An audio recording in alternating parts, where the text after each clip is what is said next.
Pernah pusing sama aturan sitasi? Tenang, bukan cuma Anda kok. Cuma dalam beberapa menit aja kita bakal ubah kebingungan itu jadi keahlian.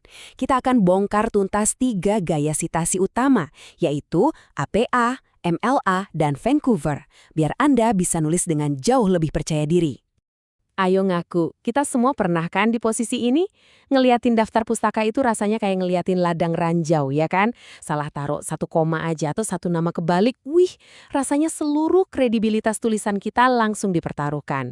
Tapi tenang aja, monster ini bakal kita jinakkan bareng-bareng. Oke, ini dia rencana main kita. Pertama, kita bedah dulu kenapa sih sitasi itu ribet banget. Terus, kita bakal taklukin 3 skenario yang paling sering kejadian. Ngutip dari satu sumber, jadi detektif sumber yang tersembunyi, dan main keroyokan pakai banyak sumber. Terakhir, saya bakal kasih contekan pamungkasnya. Siap? Yuk, kita mulai. Gampangnya gini deh, sitasi itu ibarat sidik jari di TKP. Ini bukti kalau Anda tuh nggak ngarang-ngarang. Anda bilang, "Hei, lihat, ini sumbernya." Masalahnya, setiap TKP akademis punya aturan sidik jari yang beda-beda. Nah, anggap aja saya ini pemandu Anda buat ngelewatin ladang ranjau aturan ini dengan selamat. Oke, kita mulai dari yang paling basic dulu ya. Satu ide, satu sumber. Ini tuh jurus paling fundamental, wajib dikuasai sebelum kita naik level ke yang lebih susah. Anggap aja ini pemanasan. Jadi, ya, setiap kali Anda ambil satu ide dari satu buku, atau nyomot satu kutipan dari satu artikel, nah, ini dia skenarionya. Kelihatannya sih simple ya. Eits, jangan salah, tiap gaya sitasi itu punya aturan main sendiri-sendiri yang unik. Nah, coba lihat deh perbedaannya di sini. Kelihatan banget kan? Coba perhatiin APA.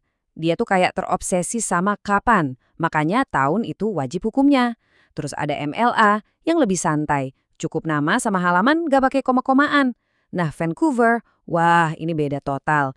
Dia pakai sistem nomor, super rapi. Beneran deh, 3 gaya, 3 kepribadian yang beda banget. Nih, kita lihat contoh nyatanya buat gaya APA. Nama belakang penulis, Kraft, terus koma, tahun terbitnya 2007, koma lagi, baru nomor halaman. Tiap elemen itu udah ada couplingnya sendiri, jelas dan terstruktur. Oke, kita naik level. Pernah nggak sih nemu kutipan yang keren banget di sebuah buku? Tapi ternyata si penulisnya itu lagi ngutip orang lain. Nah, ini saatnya Anda jadi detektif. Misi kita, mengutip sumber yang nggak kita baca langsung. Nah, ini yang namanya kutipan sekunder.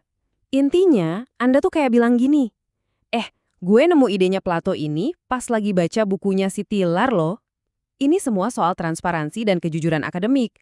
Anda nunjukin jejak informasinya tuh dari mana.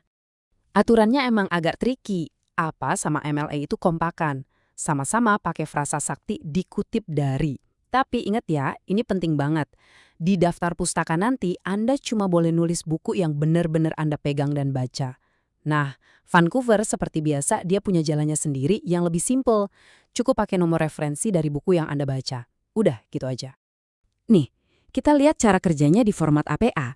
Kita sebut sumber aslinya, si Plato, terus pakai frasa sakti tadi, dikutip dari, baru deh kita kasih kredit penuh ke Tilar, buku yang emang kita baca, lengkap sama tahun dan halamannya. Jadi alur informasinya jelas banget, transparan. Siap buat jurus pamungkas? Kadang-kadang kan satu sumber aja tuh rasanya kurang nendang buat buktiin argumen. Anda butuh pasukan. Nah, ini dia saatnya kita main keroyokan sumber. Kita tunjukin kalau bukan cuma satu, tapi banyak ahli yang setuju sama ide kita. Tujuannya apa sih? Simple, buat pamer kalau Anda udah ngerjain PR. Pas Anda nulis gitu, Anda bukan cuma sekedar ngutip, Anda itu lagi mendeklarasikan, lihat nih, para jagoan ini semua ada di pihak gue. Ini cara paling elegan buat bikin argumen Anda jadi anti peluru. Dan kuncinya cuma ada di 3 tanda baca simpel ini. Titik koma, sama tanda pisah. Kelihatannya sepele banget kan? Tapi jangan salah. Ini tuh kode rahasia yang ngebedain tiap gaya. Yuk, kita pecahin kodenya bareng-bareng. Oke, kita bedah tabel ini ya. Lihat deh, APA sama MLA di sini tuh kayak anak kembar. Sama-sama pakai titik koma, terus diurutinya juga berdasarkan abjad. Tapi, coba lihat Vancouver. Wah, dia benar-benar pemberontak. Dia pakainya koma atau tanda pisah. Dan yang paling penting, urutannya itu bukan abjad, tapi berdasarkan siapa yang nongol duluan di tulisan Anda. Beda banget kan?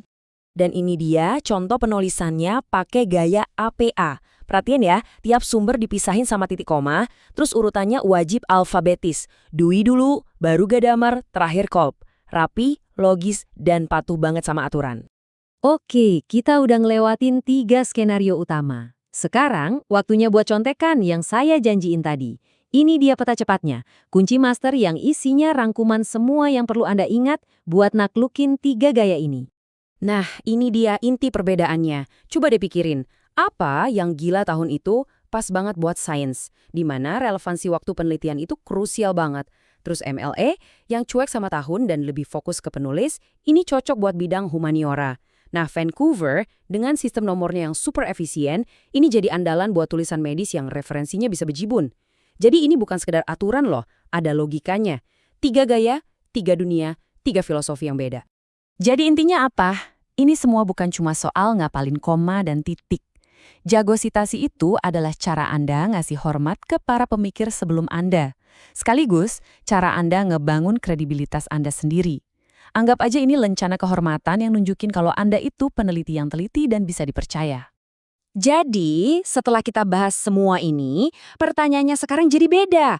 Bukan lagi gimana sih cara ngutip, tapi gaya sitasi mana yang bakal bikin argumen gue jadi paling kuat dan bersinar. Coba deh pikirin baik-baik. Soalnya, milih gaya yang tepat itu bisa jadi senjata rahasia Anda. Nah sekarang giliran Anda yang nentuin.